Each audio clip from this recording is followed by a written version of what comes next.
목사님, 저는 이번 전도 집회 때 구원받은 사람입니다.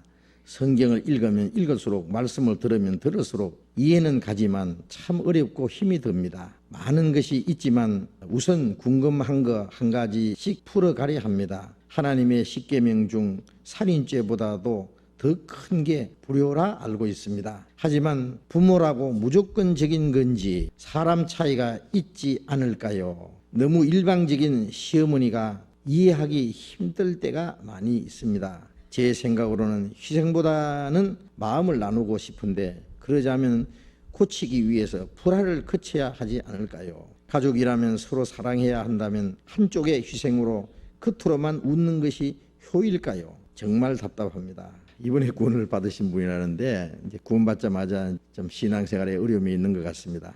우선 성경을 읽으면 읽을수록 말씀을 들으면 들을수록 이해는 가지만 참 어렵고 힘이 듭니다. 구원받고 나면 말씀이 이제 깨달아지죠. 다 깨달아진 게 하나 말씀을 들으면 듣고 읽고 하는 가운데 말씀이 자꾸 깨달아지고 새로워집니다. 그런데 이제 말씀을 순종하는 생활을 하려면 여러 가지 이제 어려운 일들이 부닥쳐요. 사실 구원받은 것은 하나님의 은혜로 그저 받은 것이니까 쉬운데 신앙생활을 하나님 말씀대로 살려고 하면은 그게 어려운 일입니다. 쉬운 게 아니죠. 그래서 신앙이 성장해야 돼요. 그리스도인에게 주신 표준은 참 높습니다. 율법을 따라 사는 것 이상입니다. 예수님 말씀하신 대로 살인하지 마라. 그건 십계명에 있는 말씀이지만은 나는 너에게로 노니 노하는 자는 심판을 받게 되고 미련한 놈이나 하는 자는 지옥불에 들어가게 되리라. 미워하는 자는 살인하는 자다. 그러니까 미워하지도 말아야 되고 노하지도 말아야 되고 그렇잖아요. 미워하는 것은 마음으로 살인하는 거다. 미련한 놈이라 해도 안 된다. 또 간음하지 말라. 십계명 중에 7째 계명인데 예수님은 나는 너에게로 노니 여자를 보고 마음에 음욕을 품은 자는 이미 간음했느니라. 마음에 음욕도 품지 마라. 원수를 사랑하고 원수가 줄이거든 먹이고 목마르든 마시오라. 너희를 핍박하는 자를 위해서 기도하라. 이거는 도덕 정도가 아니고 율법 정도가 아니에요. 율법에는 그 정도는 아니에요. 그보다 훨씬 높은 표준입니다. 그건 우리 힘으로는 전혀 불가능한 거예요. 사람 힘으로는. 그런 하나님의 능력과 도우심이 없으면 안 되는 거거든요. 스데반이 돌에 맞아 죽을 때요. 스데반은 하나님의 말씀을 담대히 증거했습니다. 그 유대인들이 막 귀를 틀어막고 돌멩이를 가져가서 스데반을 쳤어요. 머리가 부서지고 뼈가 부서지고 피가 쏟아지고 그런 가운데 스데반이 뭐라고 기도했어요? 하나님 저기 원수를 갚아주십시오. 그랬습니까? 뭐라고 기도했어요? 주 예수여 저들의 죄를 저들에게 돌리지 마옵소서. 자기를 돌로 쳐 죽이는 사람들 막 혈기등등해서 자기를 쳐서 피가 쏟아지는 그 자리에서요. 자기를 죽이는 사람을 위해서 기도했어요. 원수를 위해서 기도하라. 너희를 핍박하는 자 위해서 기도하라고. 주님 말씀하신 그것이 그대로 이루어진 거예요. 왜냐하면 예수님이 그렇게 기도하셨거든. 십자가에서 자기를 십자가에 못 박고 그 앞에서 손가락질하면서 침을 뱉으면서 욕을 하는 사람들에게 아버지여 저들의 죄를 사하여 주옵소서. 저들이 자기 하는 일을 알지 못합니다. 예수님은 원수를 사랑하셨고 원수를 위해서 기도하신 분이잖아요. 그런데 스데반이 어떻게 예수님과 똑같이 기도할 수 있었을까요? 스데반 속에 예수님이 계시잖아요. 갈라디아 2장 20절에 말씀하신 대로 바울 사도도 이제 내가 산 것이 아니라 내 안에 그리스도께서 사신 것이다. 그 안에 그리스도가 계셔서 예수님이 하신 것처럼 할 수 있게 됐어요. 그래서 요한일서 2장 6절에 그 안에 거한다 하는 자는 그의 행하시는 대로 자기도 행할지니라. 주님이 행하시는 대로 자기도 행한다. 그렇게 되려면은 구원받자마자 당장 되는 게 아니고 구원받았으면 주님이 이제 안에 계시기는 계신데 주님이 그 마음을 주장하셔야 돼요. 구원을 받았지만 아직 내 옛 성품이 남아 있으면은 예를 들면 내가 원수를 사랑하는 마음이 있지만은 구원받은 사람은 원수를 사랑하는 마음이 있어요. 그러나 미워하는 마음도 또 있거든요. 내 안에. 그건 육신이에요. 원수를 사랑하는 것은 주님의 영이고 성령이시고 미워하는 마음, 그러니까 절대 용서 못해. 그것은 육신이에요. 육신. 또 이 세상에 무엇보다도 주님이 가장 귀하고 주님으로 말미암아 만족한 그런 마음이 있는가 하면은 또 한쪽에는 또 욕심도 있어요. 세상 좋은 거 보면 좋다. 나도 저거 한번 가졌으면 좋겠다. 그건 아직 육신의 옛 성품이에요. 욕심. 그것도 아직 남아 있거든요. 옛 것이 그냥 구원받자마자 싹 없으시면 좋겠는데 그게 있다 그 말이에요. 그래 바울 사도도 그랬어요. 내 안에 내 속 사람은 하나님의 법을 절구하는데 내 안에 다른 법이 내 마음의 법과 싸워서 나를 죄 아래 사로잡아 놓은 것을 보는도다. 그래서 내가 한 법을 깨달았노니 선을 행하기 원하는 나에게 악이 함께 있는 것이다. 이거 구원받은 사람 안에 있는 감정이에요. 속 사람은 구원받은 사람의 영은 하나님의 말씀을 순종하기를 좋아하는데 그 다른 법이라는 것은 옛 성품입니다. 그것은 악을 행하려고 합니다. 성령을 따라 사는 것을 대적합니다. 그래서 로마서 8장에도 육신의 생각은 하나님과 원수가 되느니, 그 육신의 생각이라는 것은 구원받은 사람 속에 있는 육신의 생각이에요. 원수라고 하는 것은 하나님을 대적해요. 우리의 마음속에 하나님을 대적하는 힘이 있다는 것도 생각해야 돼요. 가난한 어려운 형제 자매들 도와주고 싶은 마음이 있는가 하면 한쪽에는 인색한 마음이 딱 있어요. 그래서 요한일서 3장 17절에 보면은 이 세상 재물을 가지고 형제의 궁핍함을 보고도 도와줄 마음을 막으면 어찌 그 속에 하나님의 사랑이 거할까 보냐. 형제들아, 우리가 말과 혀로만 사랑하지 말고 행함과 진실함을 하자, 이런 말씀이 있는데요. 사랑할 수 있는 마음이 있는데 그걸 막는 것이 뭐냐? 또 육신이에요. 형제 자매를 사랑하고 용서하는 마음이 있는데 또 한쪽에는요, 그 용서 못하고 용서할 수 없다고 하는 그 미워하는 마음이 또 있어요. 그건 옛날 육신의 소욕이에요. 그래서 성령의 소욕은 육체를 거스리고 육신의 소욕은 성령을 거스리고 이 둘이 서로 대직한다. 그래서 육신의 생각은 하나님과 원수가 되나니 이는 하나님의 법에 굴복지 아니할 뿐 아니라 할 수도 없습니다. 육신은 하나님의 법에 굴복 안 해요. 구원받은 사람도 육신이 딱 있으면요, 구원받았지만 나 구원은 받았어도 나 성경 말씀대로 살기는 싫다. 구원받았으니까 지옥에는 안 갈 텐데 뭐 그러거든요. 지옥은 안 갈 텐데 꼭 성경대로 살아야 되나? 뭐 상 좀 안 받으면 어때? 나는 내 환경이 막 이래서 사정이, 내 개인 사정이 있어서 나는 말씀대로 못 살아. 또 핑계도 많아요. 하여튼 요리조리 해서 순종하기를 싫어하는 그 육신의 생각이 딱 있다니까요. 그래서 바울 사도도 그랬잖아요. 육신에 있는 자는 하나님을 기쁘시게 할 수 없느니라. 구원받았지만은 육신이 그 마음을 잡고 있는 사람은 하나님을 기쁘시게 할 수 없습니다. 그래서 바울 사도도 내가 육체를 쳐서 복종을 시킨다 그랬어요. 육신을 쳐서 복종을 시켜야 됩니다. 종을 어릴 때부터 곱게 키우면 나중에는 자식인치 않으리라. 자문에 그런 말씀이 있는데, 이 육신은 하나님의 자녀 아닙니다. 아직 하나님의 아들의 영을 받았지 하나님의 아들의 육은 안 받았어요. 이 육신은 아직 육신 그대로예요. 육이라고 하는 건 이 고기 덩어리뿐만 아니라 육신의 소욕을 말하는 겁니다. 근데 이제 그러면 어떡할꼬 이걸? 이게 이제 점점 옛 성품이 없어져야 돼요.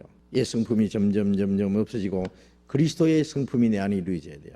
그래서 갈라디아 4장 19절에 그리스도의 형상이 너희 안에 이루기까지 내가 해산한 수고를 하노라. 난이라고 해산했고 또 키운이라고 해산해요. 구원받은 이후에 우리를 또 성장시키기 위해서 복음 전한 사람은 복음 전하고 구원받게 하니라고 고생하고 또 이제 교회에서는 성장하도록 또 수고하잖아요. 먼저 구원받은 사람은 나중 구원받은 사람들을 성장시키기 위해서 또 도와주고, 온 가족들이 이제 갓난 애는 막 보살피고 도와주고 빨리빨리 크도록 도와주는 것처럼 나중 구원받은 사람들 신앙이 성장할 수 있도록 도와주는데, 그 성장하는 게 그리스도 형상이 이루어지는 거예요. 점점 그리스도처럼 말하고 그리스도처럼 생각하고 그리스도처럼 행동하고 점점 그 하나님의 자녀답게 살아가는 게 이게 성장하는 거거든요. 그래서 바울 사도가 내가 어릴 때는 말하는 것이 어린아이 같고 생각하는 것이 어린아이 같고 행하는 것이 어린아이 같다가 장성하여서는 어린아이를 버렸노라. 말하는 것이나 생각하는 것이나 행하는 것이 어린아이. 고린도전서 3장 2절에도 보면 너희가 그리스도 안에서 어린아이, 육신에 속한 자 곧 어린아이, 너희가 아직도 밥을 먹지 못하고 젖만 먹는다. 이거 책망했잖아요. 그 어린아이가 뭐냐면은 구원은 받았는데 아직 육신에 속한 자, 그걸 가르쳐요. 그럼 이제 어느 정도 성장하면은 이제 육신을 이길 수 있어요. 내 속에 있는 욕심, 교만, 위선, 거짓, 시기, 질투 뭐 이런 육신의 소욕들을 성령으로 말미암아 이길 수 있어요. 완전히 없어지지 않지만은 내 속에 주님의 성품이 한 60%, 70%, 80% 이루어지면은 애 성품은 한 20%, 30% 정도밖에 안 남아서 그때는 이제 맥을 못 쳐요. 성령의 능력으로 육신을 내가 이길 수 있어요. 신앙이 성장해야 됩니다. 신앙이 성장하면은 신앙 생활이 힘들지가 않아요. 근데 이제 구원받은 지 얼마 안 된 사람은 이제 이번 집회 때 구원을 받은 자매라고 하니까 내가 이제 참고로 얘기하는 건데요. 구원받은 지 얼마 안 된 분은 구원은 받아서 좋은데 말씀 배우다 보면은 이 신앙 생활이 너무 높이 보여요. 구원은 받았는데 자기하고는 너무 안 맞아요. 자기 많은 육신의 문제들이 얽혀 있어요. 그래서 그리스도인으로 살아간다는 것이 막연하게 들리고 어렵게 여겨져요. 굉장히 힘든 것 같고. 그런데 너무 어렵게 생각할 거 없어요. 어린 아이가 어른처럼 뭐 행동을 하려든지 어른이 쌀가마에 지고 가니까 지도 쌀가마에 지고 가려다는 큰일 나죠. 안 되죠. 자라야 돼요. 빨리빨리. 나도 아빠처럼 되면은 아빠처럼 나도 저런 일을 할 수 있다. 나도 어른이 되면은 뭐 이런 그런 마음을 가지고 이제 빨리빨리 자라가듯이 우리도 성장하면은 앞서간 그리스도인들처럼 살아갈 수 있어요. 가능해요. 내 힘으로 되는 게 아니라 하나님의 능력으로 되는 거예요. 바울 사도도 내게 능력 주신 자 안에서 내가 모든 걸 할 수 있느니라. 능력 주시는 주님의 능력으로 하는 것이지 내 힘으로 하는 게 아니잖아요. 그래서 빨리빨리 신앙이 성장하면은요, 이제 나중에는 죄를 거의 안 짓고도 살 수 있어요. 꼭 죄를 지으면 됩니까? 어느 정도 신앙이 성장하면요, 죄를이나 유혹이나 이런 것들을 쉽게 이길 수 있어요. 그리고 하나님 말씀을 순종하는 건 아주 자연히 돼요. 막 힘들게 죄 안 지어야지, 착한 일 해야지 그런 게 아니라 자연스럽게 죄는 저절로 멀어지고 하나님 말씀을 순종하는 것은 자연스럽게 돼요. 좋은 나무도요, 사과 나무도 자라야 사과 열매 맺히지, 뭐 어릴 때부터 사과 열매 맺힙니까? 어느 정도 자라면 사과 열매는 저절로 맺혀. 포도나무도 얼마든지 자라면 열매는 저절로 맺히잖아요. 그래서 예수님이 저가 내 안에 내가 저 안에 있으면 과실을 많이 맺는다, 절로 맺힌다 그랬잖아요. 그래서 너무 어렵게 생각하지 마세요.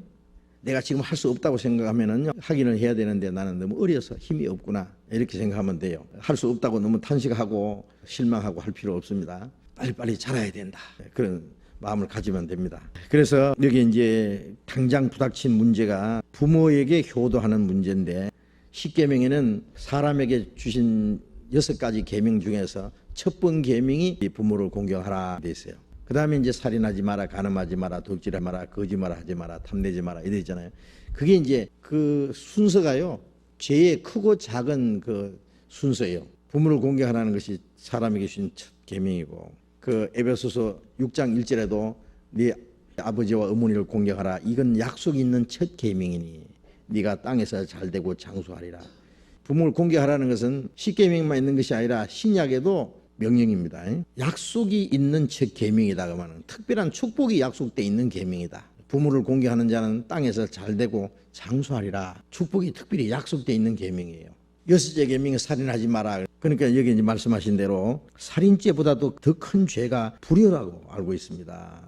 우리가 이렇게 성경에 있는 대로 그렇게 배우고 있습니다. 물론 이제 살인죄 다음에 간음죄고, 간음죄 다음에 도둑질이고, 간음죄는 도둑질하는 죄보다 더 큰 죄예요. 그 다음에가 도둑질 다음에는 이제 거짓말하는 죄, 그리고 탐내는 죄, 이제 이렇게 되죠. 그런데 여기 이제 문제가 생겼는데, 부모라고 무조건적으로 효도를 해야 되느냐?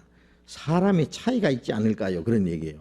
부모라고 무조건 순종해야 되느냐? 너무 일방적인 시어머니가 이해하기가 힘들 때가 많습니다. 아마 시어머니가 좀 까닭스러운 것 같습니다. 그래서 효도를 할래야 하기가 힘들다 그 얘기예요. 시어머니가 너무 특별하게 뭘 요구를 하시는지 힘들게 해서 그 효도하기가 너무 힘들다. 그 일방적이라고 했으니까 부모는 좀 자식에게 잘해주면은 자녀는 또 부모를 또 잘 공경해드리고, 부모가 먼저 자식을 낳고 길러주고 사랑은 부모님에게 내리사랑이잖아요. 이렇게 쏟아줘야 되는데, 거기서 이제 은혜를 보답하고 부모님을 공격하고 하는 거잖아요. 부모님께 받은 은혜가 없으면 부모님 어떻게 공격하겠어요? 그러니까 어떤 사람은 낳기는 낳았는데 남의 집에 줘버렸다, 고아원에 갖다 맡겼다. 나중에 다 커가 자기를 낳아준 부모를 만나면은요, 적개심이 생기는 거예요. 낳기만 하고 나를 버렸어. 나를 버린 부모가 부모냐? 그런 생각이 들거든요. 그 부모를 섬기고자 하는 마음이 없거든요. 그래도 낳아주셨는데 그때는 이제 하나의 어떤 의무감으로 할 수 있겠죠. 근데 원칙적으로는 부모님이 낳아줄 뿐 아니라 길러주고 온통 사랑을 쏟아주고 그 부모의 은혜를 받은 사람이 부모에게 보답하는 거예요. 그래서 디모데전서에 보면은 그 부모에게 보답하기를 배우게 하라. 부모에게 보답을 해야 돼요. 그런데 이제 이게 며느리는 좀 다르잖아요. 며느리는 시어머니가 무슨 은혜를 받은 것도 아니고 자기 남편 때문에, 남편의 어머니가 자기의 어머니, 시어머니니까. 그런데 이제 시어머니도 자기 부모처럼 물론 섬겨야 돼요. 남편을 낳아주고 길러주고, 그러니까 이제 한 몸이니까 자기를 낳아주고 길러준 부모처럼 생각해야 됩니다. 또 남편도 자기 아내를 낳아서 길러서 이렇게 이쁘게 해서 자기에게 보내준 그 부모를 감사하고 자기를 낳아주고 길러준 것처럼 사랑하고, 처부모를 자기 친부모처럼 또 사랑해야 되고 피착을 해야 되거든요. 그렇게 해야 되는데 문제는 이 시어머니가 너무 힘들게 한다는 얘기입니다. 시어머니는 며느리한테 또 잘 또 대해주고 아껴주고, 또 며느리는 시어머니를 친어머니처럼 사랑하고 잘 공경해드리고, 그렇게 하면 얼마나 좋겠어요. 그런데 그 이제 그렇지 못하기 때문에 불화가 생기는 겁니다. 그런데 이게 제 생각으로는 희생보다는 마음을 나누고 싶은데, 그러자면은 그 시어머니의 잘못된 걸 고치기 위해서 불화를 거쳐야 하지 않을까요? 좋게만 해줄 게 아니라 어떨 때는 막 한바탕 하기도 하고 말이야. 어머니는 뭐 너무해요. 너무해. 그럴 수 있어요. 막 이런다든지 방법이 있겠죠.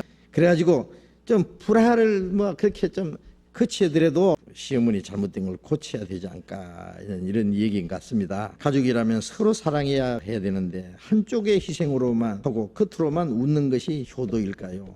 겉으로만 마음은 내키지 않는데 겉으로만 잘하려고 하는 이것이 효일까요? 이제 그런 질문입니다. 참 저도 좀 힘드네요. 들어보니 어떻게 하면 좋을까요? 그런데 제가 말씀드리고 싶은 건요. 우선 에베소서 6장을 한번 봅시다. 에베소서 6장 1절 읽겠습니다. 자녀들아 너희 부모를 주 안에서 순종하라. 이것이 옳으니라. 내 아버지와 어머니를 공경하라. 이것이 약속 있는 첫 계명이니 이는 네가 잘되고 땅에서 장수하리라. 자녀들아 너희 부모를 주 안에서 순종하라. 주 안에서 순종하라고 말씀하신 것은 주님 말씀 안에서 하라고 말해요. 만일 부모가 이제 자녀에게 너 교회 가지 마, 예수 믿지 마, 여기 우상 앞에 절해, 조상 제사에게다 절해, 그런 것은 순종할 수 없잖아요. 주 안에서 아니거든, 주 밖이거든 그건요. 또 자기 자녀에게 너 내 시키는 대로 결혼해, 나는 꼭 구원받은 사람 그리스도인하고만 결혼해야 됩니다. 소용없어. 내 시키는 대로 해. 뒷동네 아무개 아들 딸하고 해. 아무개 아들하고 해. 강제로 이제 불신 결혼을 시키려고 한다고 합시다. 어떻게 해야 돼요? 너는 내 시키는 대로 안 하면 내 자식 아니야. 그러면 어쩔래요? 그런 수가 있잖아요. 그 순종해야 돼, 안 해야 돼요? 그건 절대 안 됩니다. 내 육신을 낳아주고 길러주고 해서 육신적으로는 내가 부모님이 할 수 있는 모든 걸 다 해야 돼요. 그러나 하나님의 말씀을 떠나서 하라고 하는 것은 그것은 신앙적인 문제예요. 그건 순종할 수 없어요. 구원받기 전에는 부모가 낳아주고 길러주고 나를 가르쳐주고 참 내 부모님의 은혜가 최고다 이렇게 생각해요. 구원받고 나면은 좀 생각이 달라져요. 어떻게 하면요, 시편 139편에 있는 대로 내 어머니의 태에서 내 장부를 지으시고 내 육체를 조직하심이 기며 막직하심이라. 내가 나기 전에 내 모든 것을 다 아셨나이다. 어머니 모태에서 내 육체를 조직하고 내 육체를 창조하신 분이에요. 오장육부를 만들고 창조하신 분이에요. 부모님을 통해서 난 것이지 부모가 나를 만든 겁니까? 부모가 무슨 재주로 이렇게 만들어요? 하나님이 창조하셨고 부모라는 그걸 통해서 하나님이 나를 이 세상에 태어나게 한 거예요. 우리에게 생명을 주신 분도 하나님이고 우리의 육체를 조직하신 분도 하나님이고 내 속에 그 하나님의 영을 주신 그 하나님 아버지. 구원받자마자 내 영혼도 육신도 주님의 피로 사셨으니까 주의 것이다. 너희는 너희 것이 아니라 값으로 사신 것이니. 고린도전서 7장 23절에 중한 값으로 샀다 그랬어요. 중한 값으로. 그래서 이제 부모 것도 아니에요. 부모가 마음대로 못해요. 부모 것이 아니니까. 나도 나를 마음대로 못해요. 나도 내 것이 아니에요. 주님이 나를 마음대로 하셔요. 나를 죽이시든지 살리시든지 살든지 죽든지 뜻대로 합소서. 왜? 주님이 그시기 때문에 그래요. 구주 예수 갈보리에 흘린 피와 그 물로서 나의 몸과 영혼까지 값을 삼아 사셨도다. 그러니까 육신의 부모가 귀하지만은 영의 아버지는 더욱 귀합니다. 그렇죠? 우리가 육신의 부모를 공경해야 됩니다. 그러나 하나님은 아버지께서 야 너는 저 아프리카 선교사 가 그러면 나 부모 때문에 못 가겠습니다. 그럴 수 없어요. 부모나 아비나 어미나 아들이나 딸이나 형제나 자매나 나보다 더 사랑하는 자는 내게 합당치 않다. 그렇죠? 왜? 내 육신을 만드신 분이 하나님이고 내게 영혼을 주신 분이 하나님이고 나를 구원하신 분이 하나님입니다. 부모님이 내 죄를 사할 수 있어요? 내 영혼을 구원할 수 있어요? 내 생명을 책임질 수 있어요? 없습니다. 그 영혼도 육신도 다 주님의 것이기 때문에 이제는 주님 안에서 공격합니다. 하나님을 위해서 살다 보면은 부모님을 효도를 할 수 없을 때도 있어요.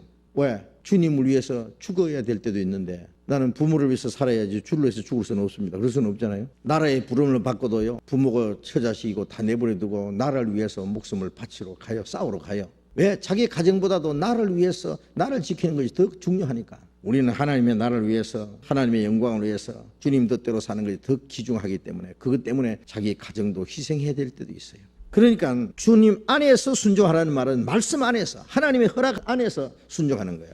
하나님을 참으로 사랑하는 자는 부모도 사랑해요. 어떤 사람은요, 그러면 하나님 말씀만 순종하고 하나님만 위해 살면 부모도 필요 없냐? 아니죠. 하나님 말씀하시기를 부모를 공경하라고 말씀했어요. 아내를 사랑하고 남편과 자식을 사랑하고 하나님의 명령이기 때문에 다 해야 되는 거예요. 하나님을 참으로 사랑하는 사람은 부모도 사랑하고 하나님을 참으로 사랑하는 자는 자식을 더 사랑하고 하나님을 사랑하는 사람은 남편을 더 사랑하고 아내를 더 사랑하고 형제를 더 사랑할 수 있어요. 그런데 모든 것은 말씀 안에서 하나님의 뜻 안에서 해야 되지 하나님의 말씀을 벗어나서 하는 것은 주 밖에 그건 허락하지 않아요. 우리가 성경을 위반하는 것은 절대로 부모 말씀이라도 절대 그건 순종할 수 없습니다. 죽어도 안 돼요, 그거는. 그리고 또 한 가지 참고로 시어머니가 처음 자기에게 잘못하고 까다롭게 하고 그러더라도 섬겨야 됩니다. 왜 그러냐? 육신적으로는 자녀로서의 할 자기의 도리를 다 해야 돼요. 그게 주님의 뜻이에요. 이것은 서로 사랑하는 것과 달라요. 서로 사랑할 수 있으면 좋지만 서로 사랑이 안 되면 일방적으로도 해야 돼요. 일방적으로. 원수를 사랑하라 그런 것은 일방적이죠. 어떻게? 저 사람 나는 미워하는데 나는 사랑하는 거 일방적이에요. 원수가 줄이거든 먹이고 목마르든 마시라. 시어머니가 원수처럼 대하더라도 자기는 사랑해야 돼. 왜? 주님의 명령이니까 해야 돼요. 그렇게 하면은 언젠가 틀림없이 시어머니다든지 시아버지가 됐든지 누가 됐든지 아마 그 마음을 하나님이 돌이키게 해주실 겁니다. 돌이키게 하지 않더라도 하나님이 잘 아셔요. 그 모든 그 대가는 하나님이 갚아주실 겁니다.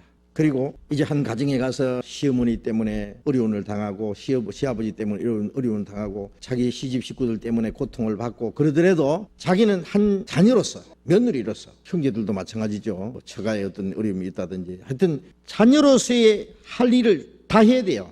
도리를 다 해야 돼요. 그리고 거기 어려움이 있으면은 거기 하나님이 자기에게 메운 십자가라고 생각해야 돼요. 십자가를 지고 따라야 되지. 십자가는 기분 좋은 게 아니죠. 고통스러운 거예요. 십자가를 벗어버리고 따르면 안 돼요.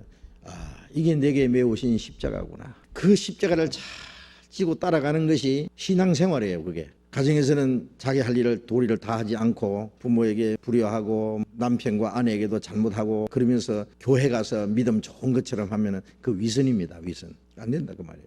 왜? 그게 하나님 앞에서 해야 될 중요한 거예요. 중요한 거. 그게 하나님은 무슨 큰 일을 하는 걸 원하시지 않아요. 자기가 할 수 있는 작은 일부터 그거 잘 해야 돼요. 희생하는 것은 끝까지 해야 돼요. 죽도록 해야 돼요. 죽기 몇 개 더 하겠어요? 하고 도무지 신앙생활을 할 수 없을 때는 하나님이 피할 길을 주시도록 기도를 하세요. 하나님께 주실 거예요. 아마. 그래서 절대로 시어머니가 뭘 잘못한다고 해서 그걸 며느리가 시어머니 고쳐보려고 싸운다든지 불화를 일으킨다든지 그리스도인은 그렇게 해서 안 됩니다. 목적이 선하면 방법도 선해야지. 목적이 좋은데 방법이 나빠가지고요 내 시어머니 버릇을 고쳐야지. 그래가지고 막 시어머니하고 말이요 대들고 막 싸우고 그러면 싸움은 점점 커져요.